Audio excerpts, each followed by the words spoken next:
Okay, we have Coach Harsin. He wants to go straight to questions, so we'll get done. First person to get, Coach, is on your right on the end. Yes, Mark Murphy from inside the Auburn Tigers. You got 7 returning starters on the offensive line. How long is it going to take you to sort out who your 5 starters are going to be, and when would you like to, what's going to be the process for getting that done?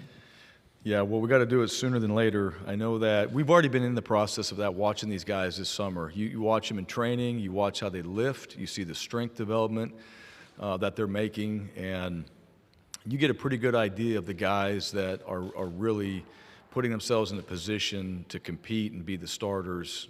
Nick Brahms is a guy that played center for us. He's leading, does a great job in all the workouts. He is a leader on our team, and so there's a guy that's going to be playing for us at that center position. And then there's going to be a lot of competition because I've seen, from all of our O-line and D-line in particular, one thing about Coach Pittman's program and being an ex-O lineman himself, right, the O-line and D-line, there's a lot of focus on that, the strength, the power, the short area quickness, the things that we have to really be elite in those 2 areas has been a major focus. So our guys have gotten bigger, they've gotten stronger, which we need up front on both sides.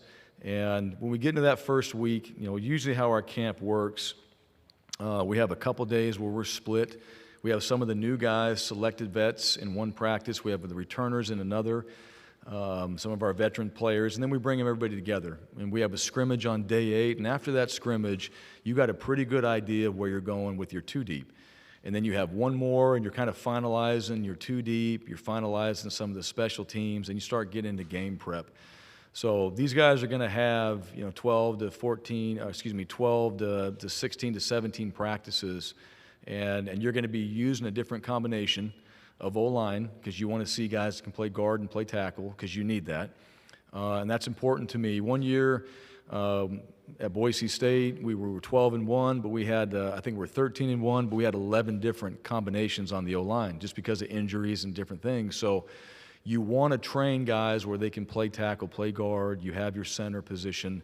And what you do is you want to get those, certainly 5, but you want to get those 7 that you really have in the rotation, and who's the next best to go in there. And sometimes you got to move a player that's out to tackle and bring in this next guy that might be a guard. And that's what Coach Friend, our offensive staff, that's what they focus on. We had a meeting about that the other day, and Coach Friend's got a great handle on it, how he wants to do that. And so we'll start getting to that fairly quickly in camp. We'll go to your left on the front row, Coach. Gianna Hahn, AL.com, 2-part question. So the SEC Commissioner, your athletic director, Alan Green, and former coach and national champion, Gene Chizik, have all made strong statements about vaccinations. First, are you yourself vaccinated? And if not, how are you talking to your players about getting vaccinated when this is something the school and the league are really promoting? Yeah. No, yes, everybody's made strong statements. Now, like I said before, there's so much information out there, and what we can do is educate our players on the vaccination, what that means, certainly what the SEC is requiring as far as the numbers and those things. And like I said before, and I've said it with our players, this is a personal decision. We have medical folks. Dr. Goodlett is phenomenal.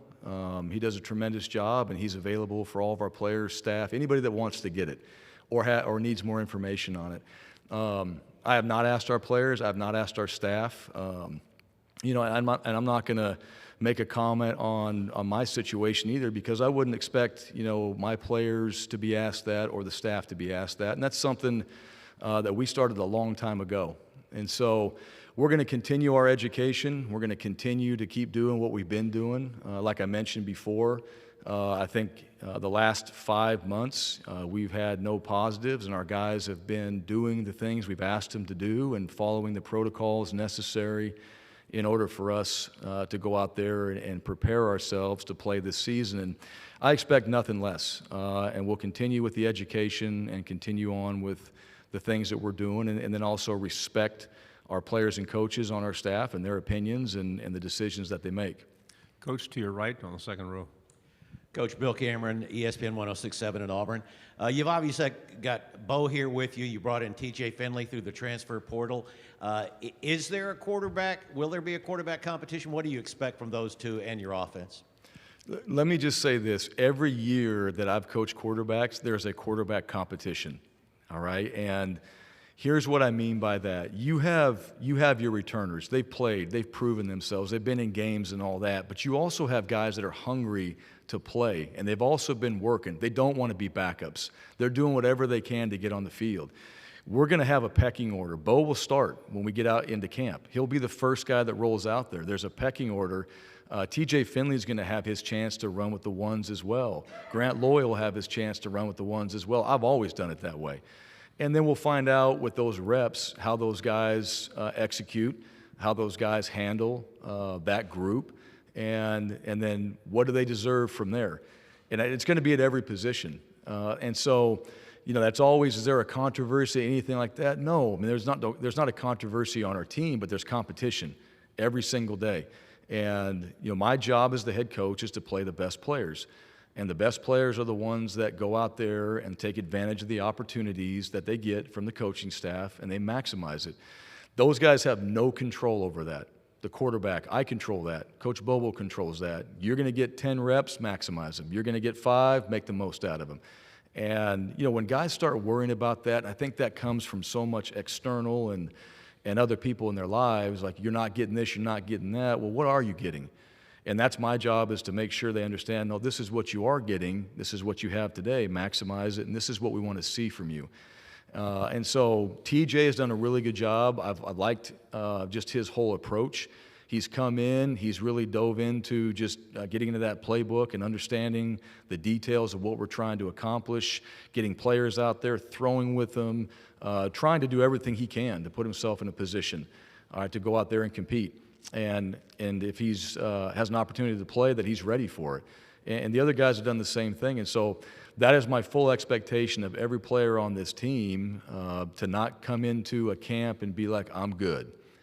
All right, come into camp and get better and prepare and know that you've got somebody on your team that, hey, you love and appreciate and all that, but he's nipping at your heels now, and he wants to play too. When you have that as a coach, when you got 3 deep and everybody's competitive and everybody's good, you bring out the best in every one of your players, and I think that's what you want to create, depth and competition on a football team. Coach, to your left on the end of the front row.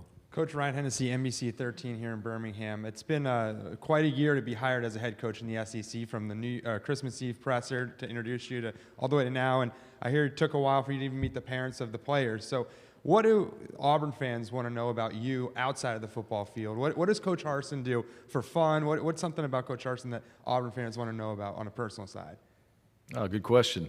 Well, it did take time. When we got to the families via Zoom, in order to meet him, it wasn't until A-Day that I had a chance to truly, in person, get in front of our families, which is difficult. Their sons are playing for you. They want to know who you are and what you stand for. And, I'm very committed to the game. I love what I do. I love the people that I'm around. And when I'm not at football, I'm with family. And when I'm with family, we're having a good time. All right, we're gonna get food. A lot of times we're gonna be together. We're gonna be on the lake. That's one of the things that I really enjoy. I'm gonna get on the boat. I'm gonna be on the lake. I was a skier and then a wakeboarder, and jumping the wake and catching an edge and slamming your eyeballs into the water. I had enough of that, so I ended up getting a boat you can surf behind and go 11 miles an hour and throw a rope in, and if you fall, you just melt into the water. And so that is my thing. I'm gonna find some smooth water at 9 o'clock in the morning, and my wife and whoever we can find to flag is gonna jump in the boat, and I'm gonna get out there and I'm gonna surf, throw the rope in, and just be free for a while and play some good music and enjoy that. Other than that, I'm into cars. Working on my dad and I, we put together a 69 Mustang Mach 1, and I say we, but he's doing most of it right now. And, that's something that he and I have talked about for a long time. So I get a chance to kind of participate in that a little bit. I know the motor, I know the transmission, I know the rear end and some of those things. And When it's all said and done, it'll be a beast, and we're figuring out how to get this thing finalized and on its way to Auburn, Alabama. But my main focus, and always will be, is my family. My wife, she is unbelievable, and I am so fortunate to have her and in my life, and she really leads the family, and the things that we do together, man, we just have fun. We have a good time. I love my kids, and like I said before, they love being in Auburn, and early on I'm shocked because of where we came from, and I didn't know that, and that's the biggest concern as a father, is your family going to thrive? And they are. So we're having a good time. We're enjoying it. I probably eat a little too much of shrimp and grits right now, so I got to be careful on that, but other than that, man, we're happy to be in Auburn, and those are some of the things we do for fun. Coach, front row on the left. Coach Tyler Shaw with KBTX TV and College Station. What's your main focus as you go into year one at Auburn, and what are your expectations for this team? Number one is that we connect with our players, and I want to know, and what I mean by that is it's not always that you're hanging out with them all the time. Like, what is important to them? What are their goals? What do they want to accomplish?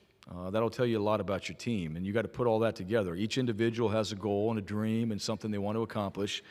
Bring that together and then help them understand, all right, you can do these things, all right, but also within how we're trying to accomplish our goals as a team. All right, so understanding that, get to know our guys, and then really simply just playing good football. I want to see our guys play good football every day. I want to eliminate bad football, and I want our guys to understand what that looks like and what it takes to really do that. So there's a blueprint for that, and it's every single day. And it's how you approach the evening and get yourself prepared and maybe write something down that you want to accomplish the next day and get a visual, or sit there and visualize for 10 minutes, what you want to do, and wake up in the morning, expect to be successful, and show up and do the thing. Really show up, actually. Show up. Be on time. Be there. All right? Care about what you're doing. Trust that this plan in place is going to get you better, and then follow that throughout the day and repeat. That's what we have to accomplish. There's a way to be great at things, not just football, in my opinion, and I want guys to have that. I want them to have that formula. I want them to understand it. They can use it however they want. I just want them to know it. And so it helps us with our football team. It helps them in their life. And when they're done playing football, they're ready for whatever's next. All right? They have a plan. They have habits. They have a process. They're not going to sit there and think, what the hell am I going to do now? Like, you know what? You can't play the game any longer, but you're always going to be a competitor, so what's next? All right, here's how you're going to attack it. Here's a plan to do it. This is what you learned through being an Auburn football player. Go. And, the most exciting things should be happening from that point on. And getting that, because I'm passionate about that. I care about self-improvement and self-development because I know it's going to help us as a football team as well. But those are things that are important to me, and making sure our guys and coaches understand. Wish we had time for all the questions, but our final one is going right over here, Coach, on the left on the end. Hey, Coach. Max Cohan, Way 31 in Huntsville. I know the transition from Idaho to Alabama is a pretty crazy one. I made it myself. I'm kind of wondering for you, what have been the biggest adjustments you've had to make both on and off the field? Yeah, the biggest adjustments now, one is, everybody asks me, are you ready for the humidity? And, I am. Right? I don't know that yet, but in my mind, I prepared myself. I've heard it so much, I am. And I'll tell you what, I've been in 3-degree weather games where I got Vaseline on my face, and I'm drinking chicken broth, all right, in between series and all that. You know what? I'm ready for the humidity. All right, so I'm looking forward to that. As far as just, being in this conference, being at a place like Auburn, football is really important. I love it. Football is really important at places I've been, but here it's really important, and I enjoy that. And through our football team, we can make an impact. When you're on that field and you see a disciplined, tough team play that believes they can win, and I think that makes your fan base and people proud, and that's something that I feel very strongly about. I feel it in the community, so it makes you want to show up every single day and just do whatever you can to get your team prepared to go out there and play like that and represent Auburn the way that we all hope we can. So I've always cared about the teams I've been on and their performances and being successful. I'm just excited about being here in particular, just how important it is, how much support we have, how much I've heard from people that just say, you know what, we love Auburn, and you believe it. And so to be a part of that, to be a part of this kind of environment, that's what's most exciting, probably different, and what I'm looking forward to most. Coach, thank you very much for your time. All right, thank you. That concludes the electronic room